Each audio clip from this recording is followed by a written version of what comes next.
It's almost 10 years, and we've seen participation coming up from AIF, but your asset size now is around 6 to 7,000 odd crores. What's preventing expansion of the asset size, and what is the key learnings that you had? Thank you, Sajid. I think over the last 9 years, I think it's been a fairly, I would say, evolutionary process for us, for the industry. While there have been multiple, positive takeaways, I think the biggest thing that we've learned over the last 9 years is that I think the regulations need to take a huge step forward. While the infrastructure, the ecosystem has grown for all the participants, I don't think the institutions have got the right platform to go to scale, which allows them to offer the correct products for clients on the retail front. So I think the next big step forward would be to try and, allow institutions to operate a little more freely, allow institutions to go to scale, allow them to offer the right product mix that is available out there for the clients. And if you can elaborate a little bit on what kind of ease of regulations that you need for your institutional category, it would be better. Sure. So, I'm not to sound too technical, but when you deploy capital as a fund manager in commodity markets, there are multiple restrictions that come your way as a fund manager. So there are restrictions around the amount of capital that can be deployed in a single underlying commodity, which is fairly restrictive. I think today that's at 10%. We would love for that to go to at least 25% per single commodity. There are restrictions to the amount of exposure that you can take across contracts. Those are fairly restrictive today. The norms around which the exposure is calculated for options is very restrictive. I think that needs to change. And I think the third and the most important piece is that when funds are, converting their derivative exposures into underlying deliveries, I think there's a fair amount of risk that comes in, in the form of the taxation of GST. So I think the norms around GST need to become a little more simplified for funds to operate freely. Nikhil, you are a CIO for equity alternatives at Nuvama. What is the kind of participation interest which has come in for you? And if I were to ask you from a regulator and exchange perspective, what is the kind of enabling help that you need from both these institutions? So good afternoon, everyone. So Sajid, I think there are 2-3 things which can actually go a long way in enabling further participation in the commodity markets.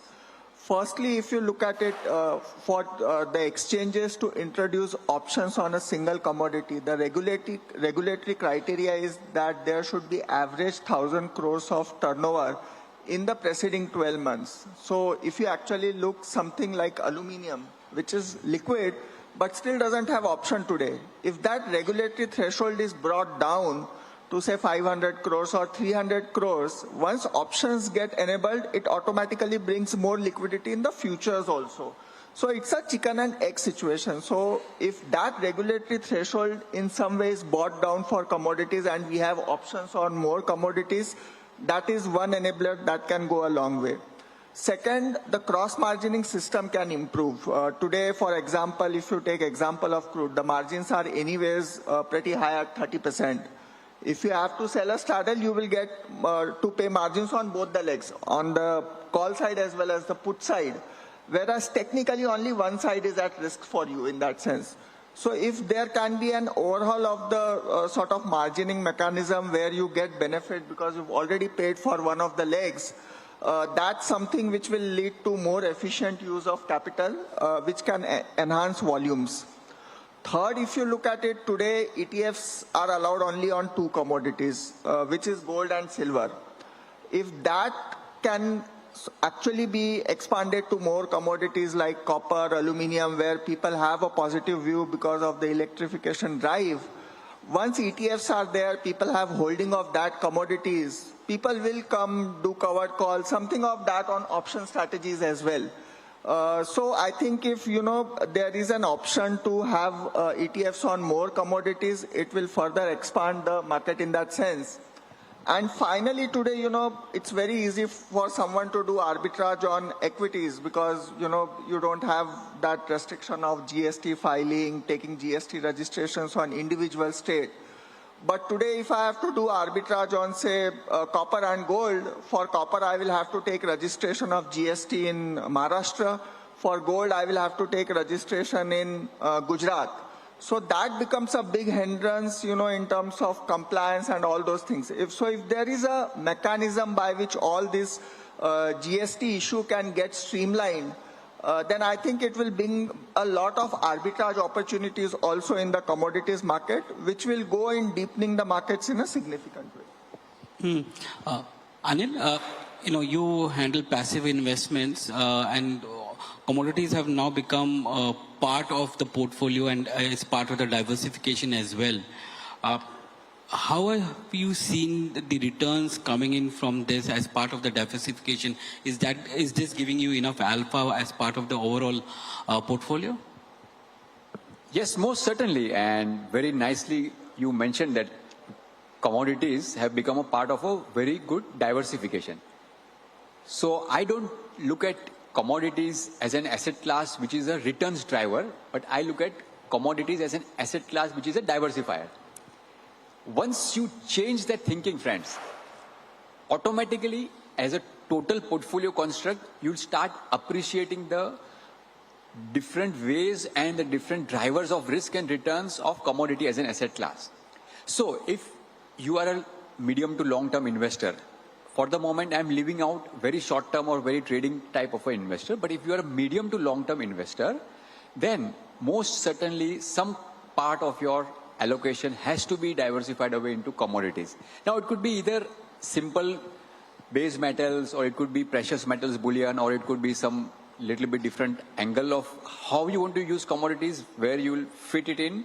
But most certainly, the diversification thing has been very well recognized and very well appreciated, not just for as a, like I said, returns driver, but for a prudent way of managing your risk as well.